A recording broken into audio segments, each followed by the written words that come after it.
Good evening, नमस्कार, आदाब, सत श्री अकाल। आप सबका स्वागत है बियॉन्ड द हेडलाइंस में, जहां हम बात करते हैं सुर्खियों से हटकर और खबर की तह तक जाकर। तो सबसे पहले आज शाम तक की खास हेडलाइंस। असेंबली सेशन से पहले दिखी नेशनल कॉन्फ्रेंस और कांग्रेस अलायंस में खटास। राज्यसभा चुनावों को लेकर कांग्रेस नेता मीर का बड़ा बयान। कल से शुरू हो रहे असेंबली सेशन से पहले सभी मुख्य दलों की आज कश्मीर में बैठकें। इस बार असेंबली सेशन 6 दिन का होगा, 9 सिटिंग्स होंगी, मगर धमाकेदार हो सकता है। पाकिस्तान ने ड्रोन से ड्रॉप किए अमृतसर रूरल इलाके में एंटी टैंक हथियार, पुलिस ने जब्त किए। दिवाली की रात हथियारों से लैस गैंगस्टर्स घूमते रहे फलाई मंडाल से लेकर बिश्ना तक। 3 वारदातें भी की, वीडियो हुए वायरल। आखिर कहां थे पुलिस के नाके?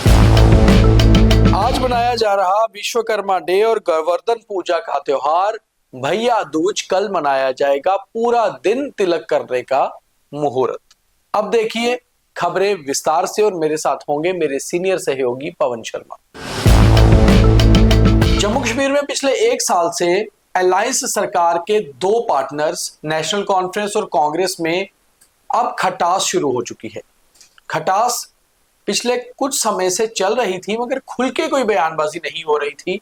मगर एक ऐसा बयान अब आया है जिससे ये साफ होता है कि दोनों पार्टियों के बीच मतभेद बढ़ गए हैं और शायद कहीं कांग्रेस अपना रास्ता अलग ना कर ले। हालांकि सरकार को कोई फर्क नहीं पड़ता क्योंकि नेशनल कॉन्फ्रेंस मेजॉरिटी में है, मगर फिर भी कांग्रेस का अलग होना कहीं ना कहीं नेशनल कॉन्फ्रेंस के लिए नुकसान का सबब भी बन सकता है। नेशनल कॉन्फ्रेंस ने कांग्रेस को 1 सीट राज्यसभा के लिए दी थी, मगर कांग्रेस ने उसे इनकार कर दिया और ये कहा कि हम राज्यसभा चुनाव लड़ेंगे ही नहीं। आज कांग्रेस के लेजिस्लेटिव पार्टी के leader Ghulam Ahmad Mir, former minister भी हैं और फॉर्मर स्टेट प्रेसिडेंट भी हैं, उनका एक बड़ा बयान श्रीनगर से आया है।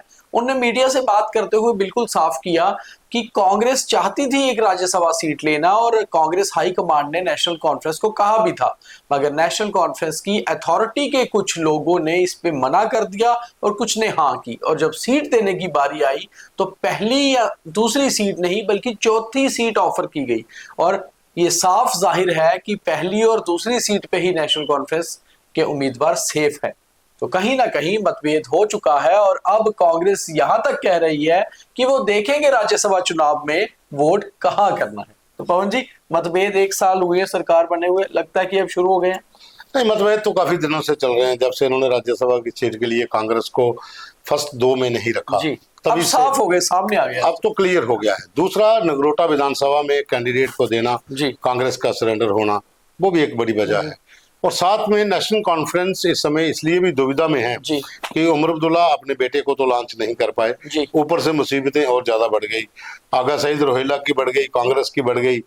तो प्रॉब्लम अभी ये है कि कांग्रेस चाहती है कि अब अपने दम के ऊपर आप नगरोटा जीतिए, अपने दम के ऊपर आप बड़गाम जीतिए, जहां पर राज्यसभा भी जीतिए। दोनों ही विधानसभा में नेशनल कॉन्फ्रेंस के लिए बहुत मुश्किल हो गया है, नगरोटा भी और बड़गाम भी। बड़गाम में भी कैंडिडेट पावरफुल है जो अपोजिशन के हैं। तो अब कांग्रेस ने उल्टा इनको फंसा दिया है। देखिए, कांग्रेस की तरफ से जो उन्होंने सोचा था कि हम सरकार में समर्थन दे रहे हैं, 6 विधायक हैं, 1 सीट हमें दे देते राज्यसभा की तो अलायंस और भी आगे चलता। लेकिन मुझे लगता है कि अब अलायंस से वो वापस ले लेंगे समर्थन अपना। सिर्फ 24 अक्टूबर का दिन आप वेट कीजिए, कांग्रेस क्या राज्यसभा में क्या होता है जो चुनाव होने हैं, उसमें कांग्रेस क्या गेम करती है।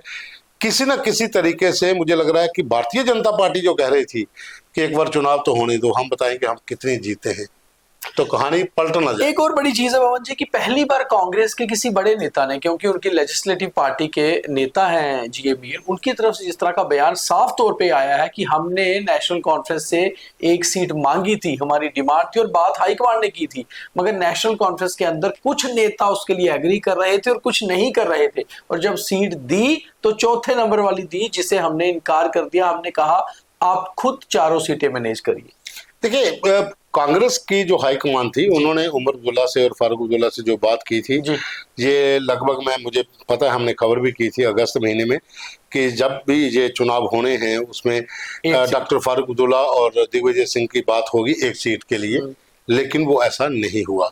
उसके ऊपर नेशनल कॉन्फ्रेंस ने अपनी पार्टी के कुछ लीडरों के दबाव के चलते ये फैसला नहीं लिया, तो उसका खमियाजा अब वहां तो हो जाएगा भरपाई, वो तो जीत लेंगे राज्यसभा की।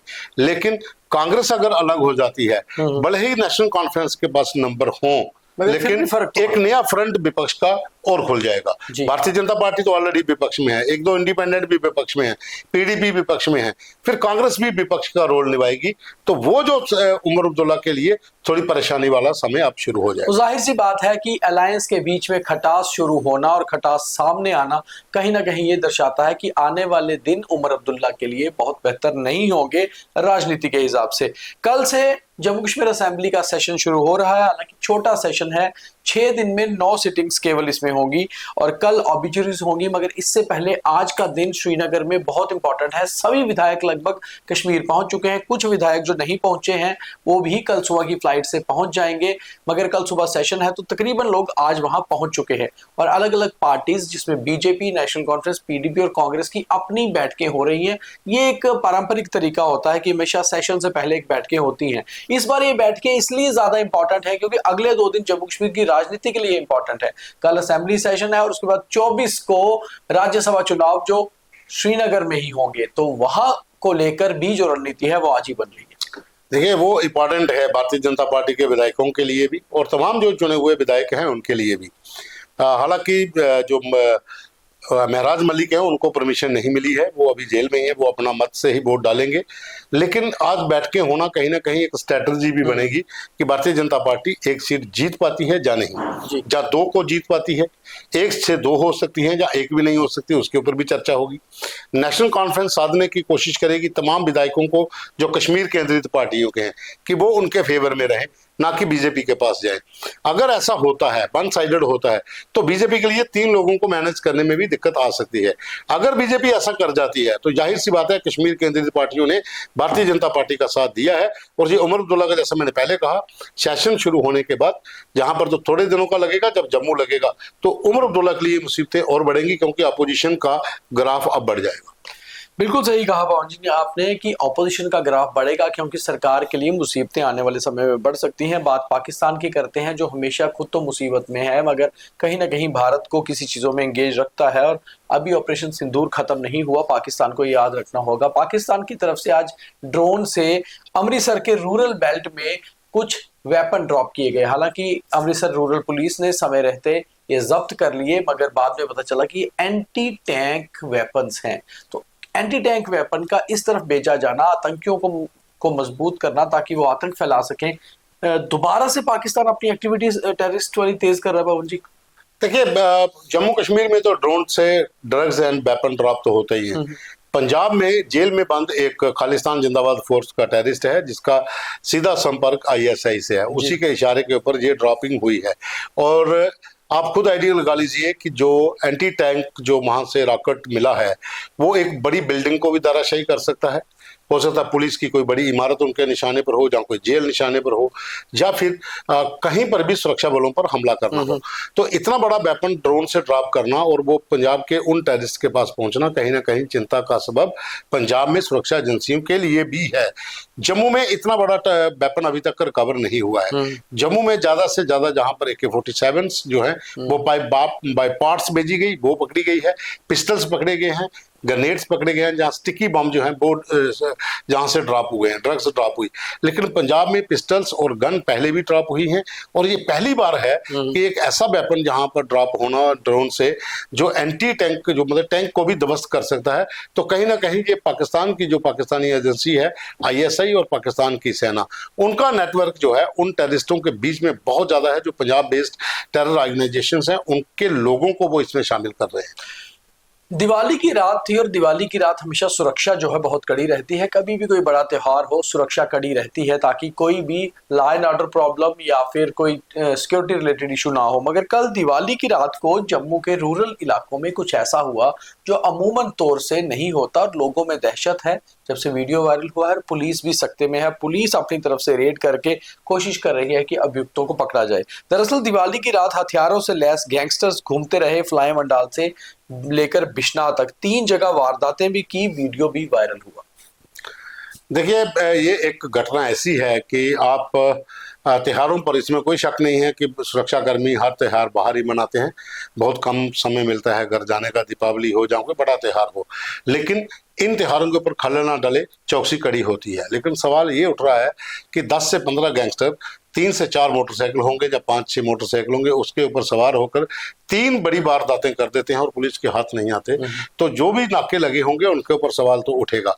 और इस तरह की 3 घटनाएं करना, और वो भी एक अलग अलग थाना, अलग अलग थाने, जुडिक्शन तीनों अलग अलग है, तो तीनों इलाकों में करके जाना और उसके बाद भी पकड़े नहीं जाना, ये सवाल तो जरूर उठेंगे। लेकिन पुलिस ने टीमें गठित की हैं और जो हमारी कई अधिकारियों से बात हुई है कि वो बहुत जल्द ये लोग इनकी गिरफ्त में आएंगे। लेकिन ये एक गैंगस्टर्स का एक नया तरीका था, 3 वारदातें करना और हथियार लहराना, किसी पर हमला करना, ये लोगों में दहशत बनाने का एक वो सिस्टम है। तो अभी दिवाली फेस्टिवल सीजन चल रहा है, हमने पिछले 2 दिन दिवाली भी मना ली और आज बहुत ही बड़ा एक त्योहार होता है विश्वकर्मा डे। वो इसलिए मनाया जाता है कि जितने भी आर्टिस्टिक लोग हैं, इंजीनियर लोग हैं, वो अपने जितने भी इक्विपमेंट हैं उनकी पूजा करते हैं और उस दिन पूरी तरह से छुट्टी मनाते हैं, काम नहीं करते हैं। हालांकि हम मीडिया में हैं, हमें वो काम करना पड़ता है, मगर उसके साथ साथ आज गोवर्धन पूजा का त्योहार है। आज ही के दिन भगवान कृष्ण ने गोवर्धन पहाड़ अपनी उंगली पे उठाया था और उस तब से गोवर्धन पूजा की जाती है। आज गौ पूजा भी की जाती है और कई जगह लोग 56 भोग बनाकर भगवान कृष्ण को लगाते हैं। ऐसे ही 56 भोग माँ वैष्णो देवी के दरबार में भी बने माँ के लिए। और लेफ्टिनेंट गवर्नर मनोज सिन्हा ने भी एक एक्स पर मैसेज डाल के ये कहा कि ये बहुत ही पवित्र त्योहार है और भगवान कृष्ण को खुश करने के लिए लोग अलग अलग तरह से पकवान व्यंजन बनाते हैं। जम्मू में भी कई घरों में इस प्रथा को फॉलो किया गया। देखिए, आज का दिन तो ऐसा है कि यहाँ एक तरफ जितने भी टेक्निकल लोग हैं वो अपने अपने जो औजार हैं, इक्विपमेंट्स हैं, उनकी पूजा करते हैं, क्योंकि उसी से कमाई खाते हैं। तो हमने भी आज पूजा की थी, इसमें कोई शक नहीं है। लेकिन गोवर्धन पूजा है, अन्नकूट आज होता है। बहुत सी जगहों पर इस तरह के भोग लगते हैं जहाँ पर काफी संख्या में लोग पहुंचते हैं। भगवान कृष्ण की आज पूजा होती है, जैसा आपने बताया कि गोवर्धन पहाड़ उन्होंने उठाया था। तो आज का दिन भी काफी महत्वपूर्ण है और खास करके विश्वकर्मा भी डे आज मनाया जाता है, जिन्होंने पूरी दुनिया के रचयिता हैं। किस तरीके से वो, अगर कहा जाए तो कहते हैं कि भगवान श्री राम ने जब लंका को फतेह किया था तो रावण की लंका भी विश्वकर्मा ने ही तैयार की। तो ये था आज का बीटीएच। कल भैया दूज भी है, हाँ, कल भाई दूज भी है और कल भाई दूज के लिए भी एक बहुत अच्छी चीज है भवन जी इस बार, केक ही अब पूरे दिन का है। ये नहीं है कि भाई दूज 2 है कि आज शाम इतने बजे से लेकर कल इतने बजे, आज एक ही दिन है, पूरा दिन आप टीका लगा सकते हैं। तो इसलिए भाई दूज भी मनाइए, छुट्टियों के बाद फिर वापस काम पर लौटिए, क्योंकि ये फेस्टिव सीजन के बाद फिर काम का समय भी हो जाता है। तो अब बीटीएच में इतना ही। अब देखिए थॉट ऑफ द डे। कई बार हमें लगता है कि शायद साइंस ने इतनी तरक्की की है और हम आज भी भारत के पौराणिक चीजों में जी रहे हैं, मगर ये साइंस के पीछे भी भारत ही था। अगर हम आज ही की बात करें तो आज गोवर्धन पूजा भी है और विश्वकर्मा डे भी। विश्वकर्मा वो भगवान थे जिन्होंने हर चीज को प्लान किया था, आर्किटेक्ट किया था, इंजीनियर किया था। और साथ ही साथ गोवर्धन पूजा की बात करें तो गोवर्धन पर्वत को भगवान कृष्ण ने एक उंगली पर उठाया था। तो कहीं ना कहीं जो टेक्निकलिटी की बात आज हम साइंस में करते हैं वो तो हमें हमारे इतिहास में दिखती है। तो शायद हमें पहले अपना इतिहास जानना, समझना और पढ़ना होगा। तो यही था आज का ज्ञान और यही था आज का बीटीएच। बहुत धन्यवाद।